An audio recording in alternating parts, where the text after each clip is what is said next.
Econômico? Então prepare-se, vai começar Cidade em Pauta. Participe mandando sua pergunta pelo WhatsApp da Aliança. Cidade em Pauta, agora. Muito bem, Cidade em Pauta agora, 15 para as 9 por aqui, né? Após uma linda canção que nós acabamos de escutar com o padre Reginaldo Manzotti.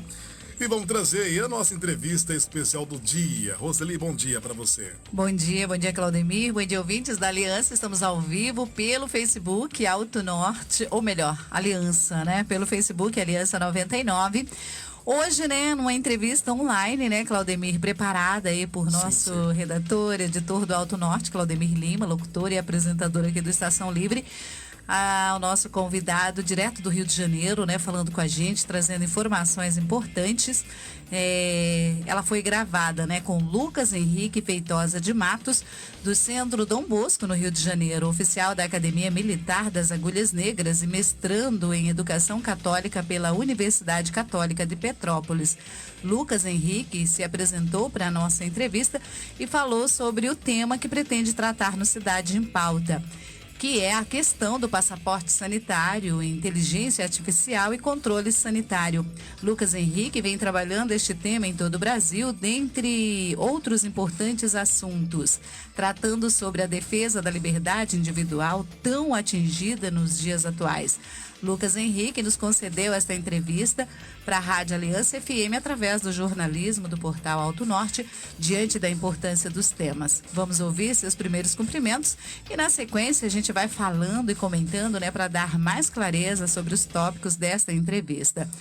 Então, vamos apresentar, né, Claudemir, Lucas Henrique, do Centro Dom Bosco. Caríssimos ouvintes da Rádio Aliança, saudações diretamente do Rio de Janeiro.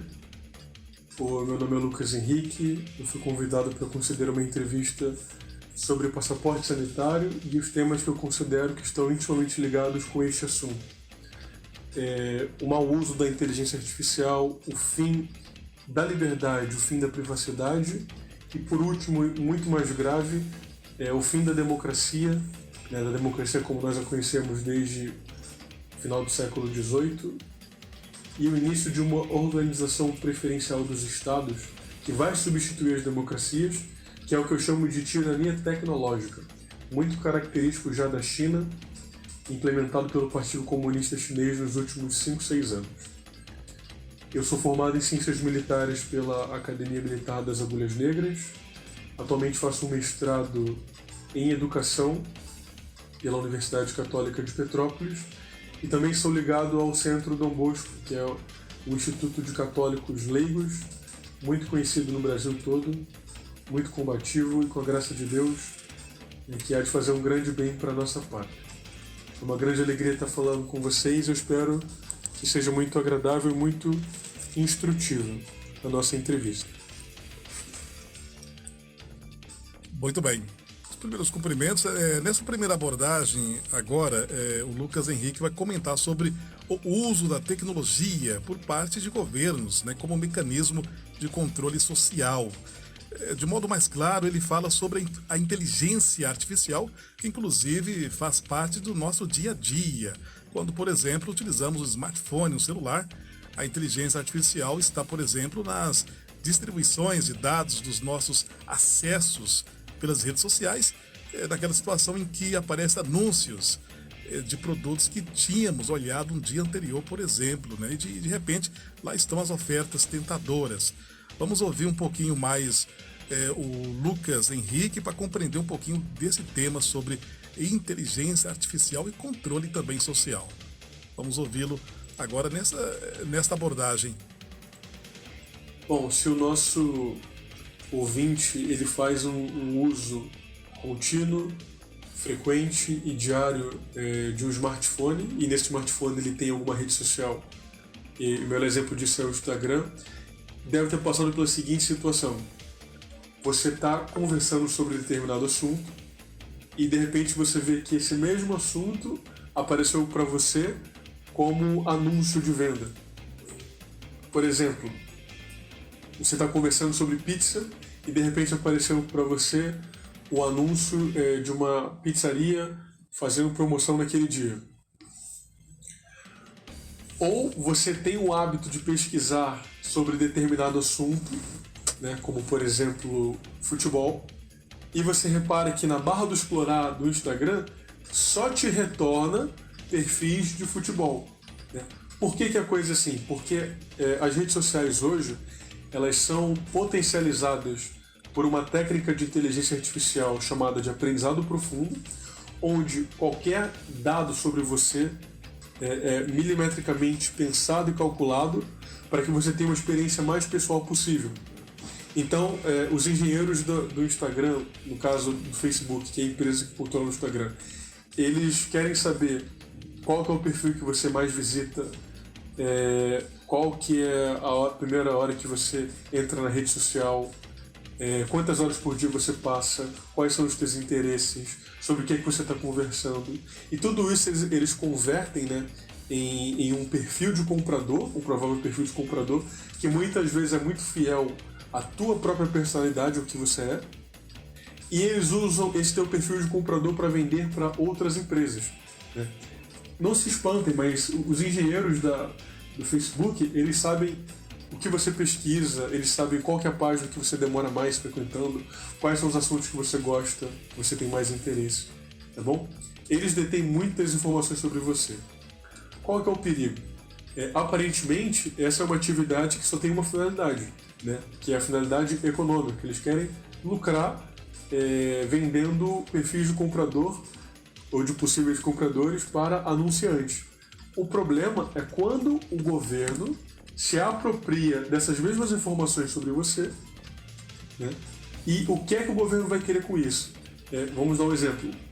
Você se sentiria confortável sabendo que o governo sabe qual é a página que você frequenta, né? E por quanto tempo você fica naquela página?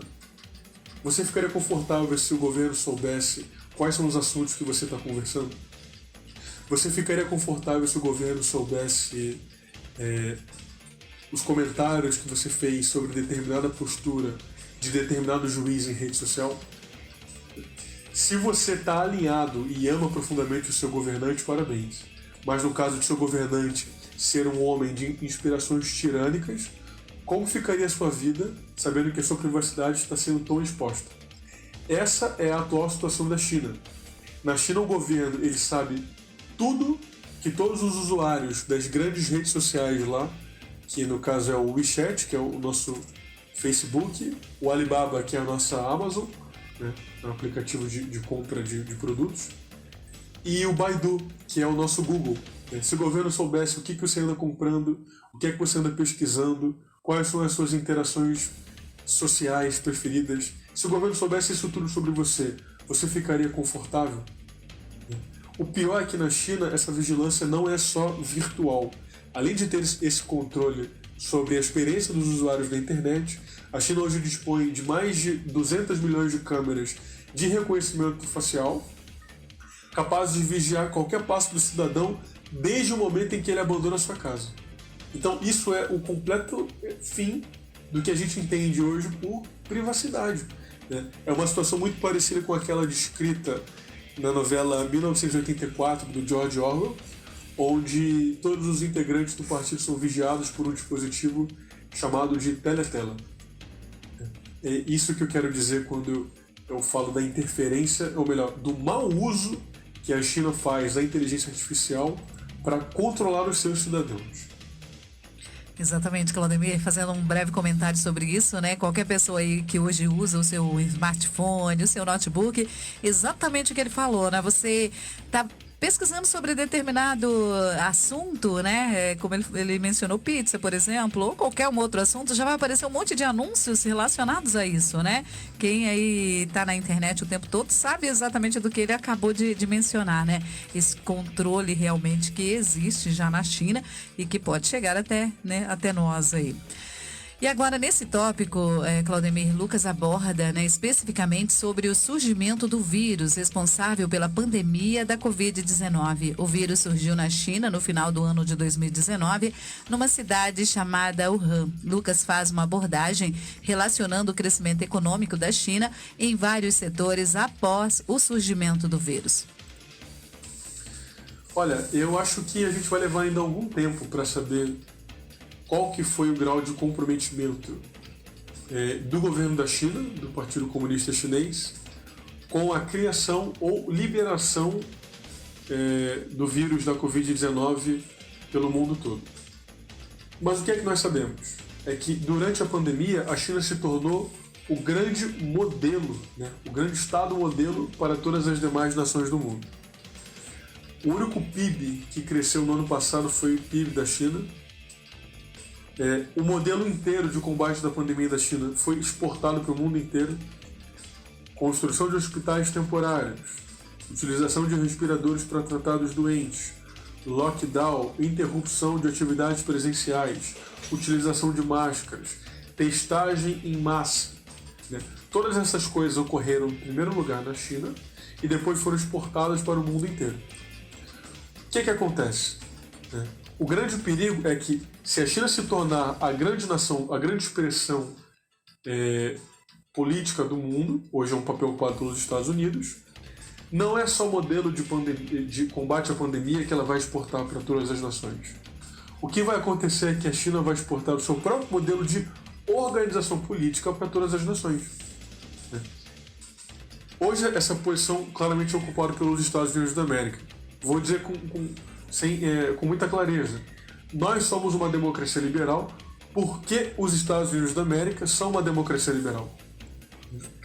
Os Estados Unidos, enquanto grande nação do mundo, tem condições de vazar o seu modelo político para todas as outras nações. Qual que é a história do século XIX? É a história das nações que deixam de ser monarquias tradicionais, como era a França, no tempo em que a França foi a grande expressão política do mundo, e passam a se tornar democracias liberais, no momento em que os Estados Unidos da América começam a assumir o protagonismo de grande nação do mundo.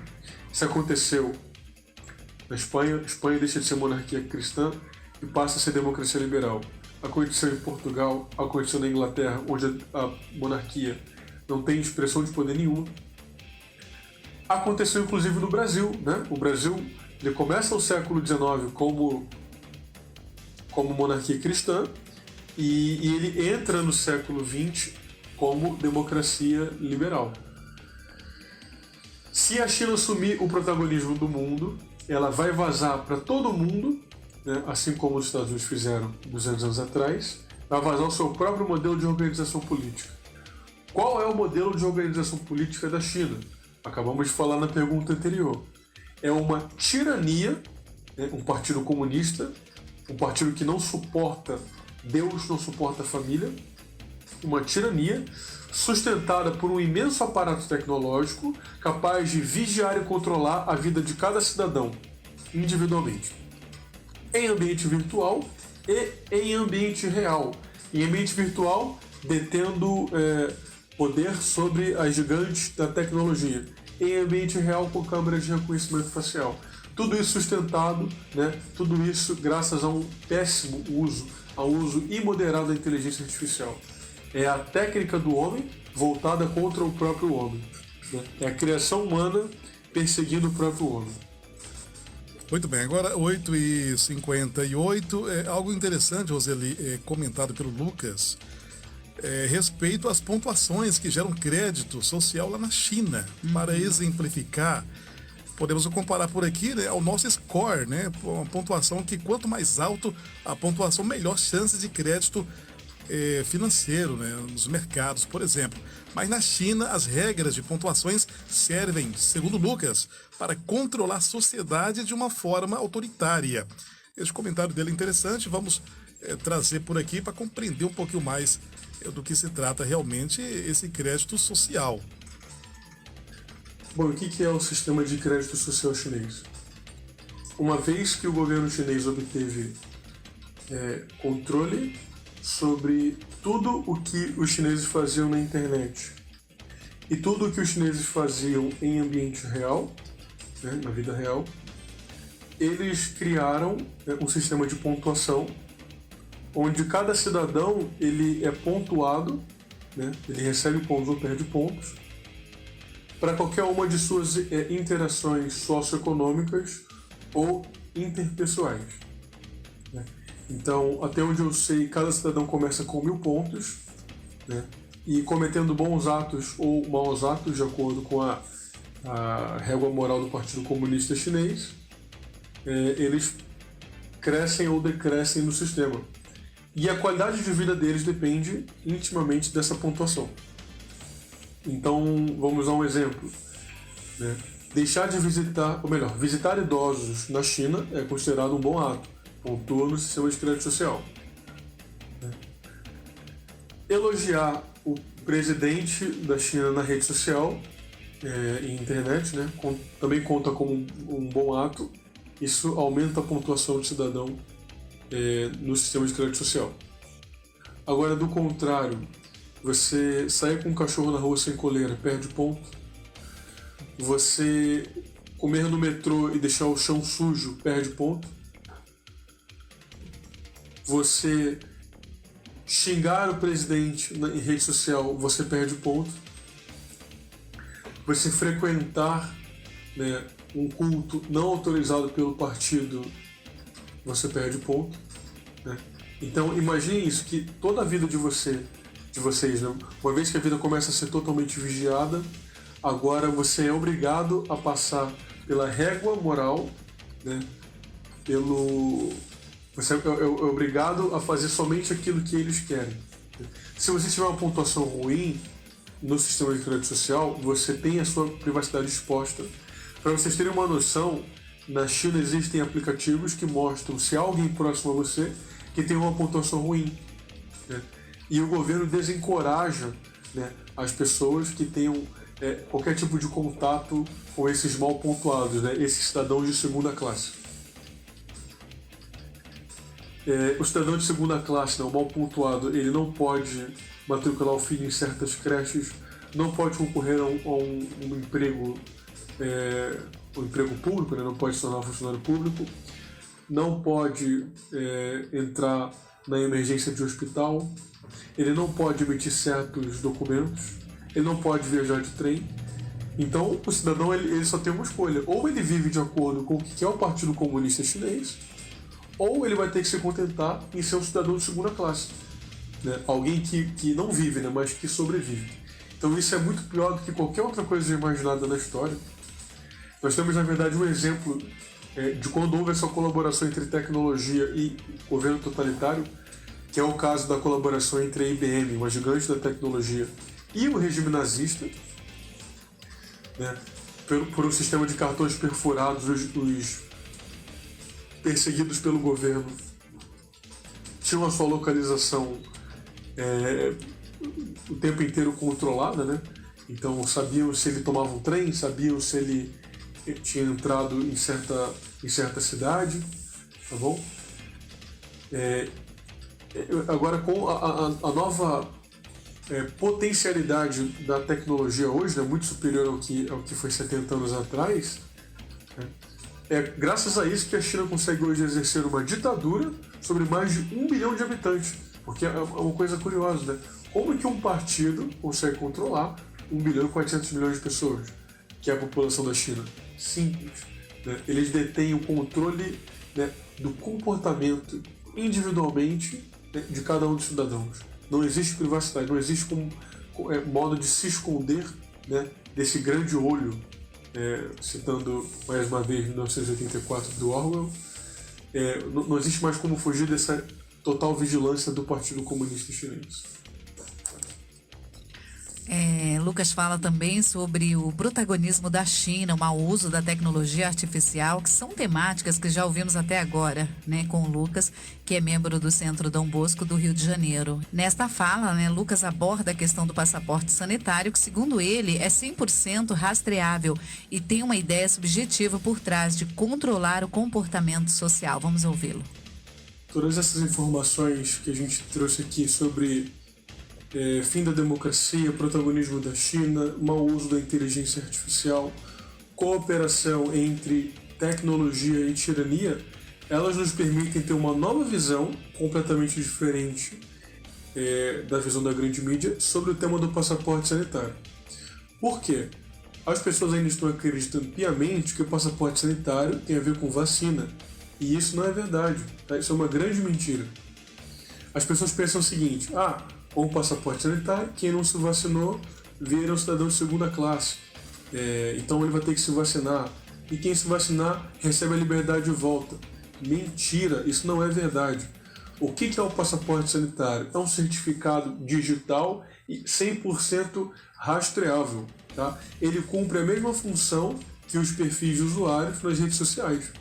Qual que é a função? De alimentar o sistema, um determinado sistema, com dados sobre a sua rotina e o que você é. Então, com o passaporte sanitário, né, vamos supor numa cidade onde o passaporte sanitário é exigido em todos os lugares, em todos os ambientes fechados. Com o passaporte sanitário, o sistema do governo é alimentado com o prédio onde você trabalha, né, a hora que você entra no prédio, a hora que você sai, o restaurante que você costuma comer, a padaria que você costuma frequentar, o cinema que você vai aos fins de semana, o teatro que você costuma ir, as lojas que você frequenta, né? Os lugares que você frequenta, a frequência com que você vai a esses lugares e os horários exatos, tá bom? Não é um sistema de geolocalização, não precisa disso. É apenas um sistema digital, né? Um certificado digital onde você alimenta o governo, o sistema do governo, com diversas informações sobre você que até então só as gigantes da internet detinham. E aí vai aquela a gente volta para a primeira pergunta, né?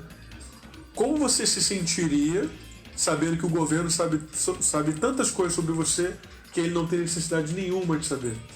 Né? Como você se sentiria sabendo que o governo sabe os sites que você frequenta, as pesquisas que você faz, as conversas que você tem? Aí a coisa muda completamente, né, de direção, tá bom? Então o passaporte sanitário é a primeira medida do Ocidente, né, que obriga o cidadão a ter um certificado digital e é um certificado completamente rastreável pelos algoritmos, né, das máquinas dotadas de inteligência artificial. E aí o governo começa a ter um perfil de quem você é. Isso nas mãos de um democrata, uma pessoa que luta pelas liberdades, não vai querer causar nada. O problema é que as pessoas que protegem a liberdade, elas não querem saber o que é que você está fazendo. Só quer saber o que você está fazendo, o lugar que você frequenta, né, onde você trabalha, os tiranos. Tá? E uma tecnologia como essa nas mãos de um tirano só pode acabar em perseguição, como acontece na China. E digo mais, eles não vão parar na vigilância. Copiando o exemplo chinês, eles vão migrar da vigilância para o controle social, para a mudança de comportamento. Então hoje os algoritmos eles só estão interessados em você por causa da vacina. E amanhã? Qual vai ser a desculpa? Agora nós queremos saber quem são as pessoas que entre aspas, né, proferem, né, e divulgam fake news. Já era. Os algoritmos já pegaram você. Você não vai ter como fazer nada a respeito disso.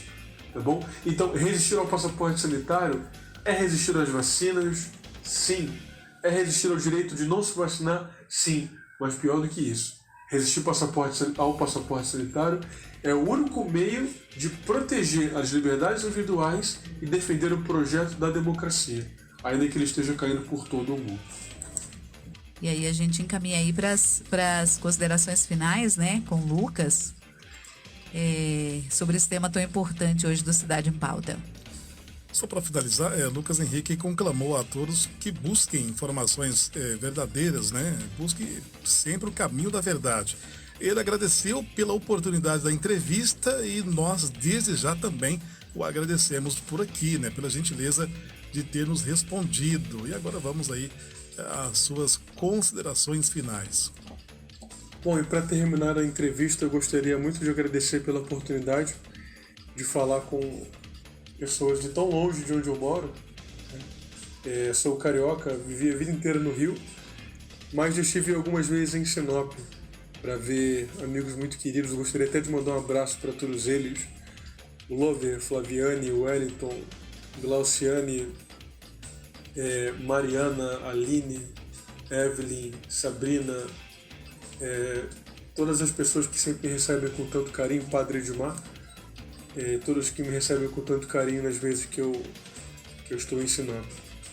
E gostaria de dar uma injeção de ânimo, que essas pessoas, elas detêm muito poder, na verdade, elas detêm dinheiro, detêm exposição da mídia, elas detêm os nossos celulares, nós detém tudo.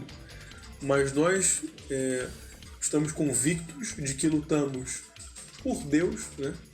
Lutamos por Deus, pela liberdade dos filhos de Deus, lutamos com a arma da verdade, o escudo da fé, e nós temos tudo para vencer essa guerra, tá? Porque essa é uma guerra espiritual e nós também temos as nossas armas espirituais.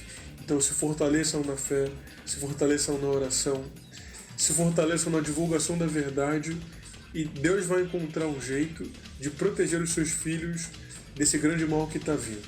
Tá? Sejamos fiéis a Deus, fiéis à verdade, e seremos imparáveis e imbatíveis. E que viva Cristo Rei, salve Maria Santíssima, e viva o nosso Pai São João Bosco. Um grande abraço e até a próxima.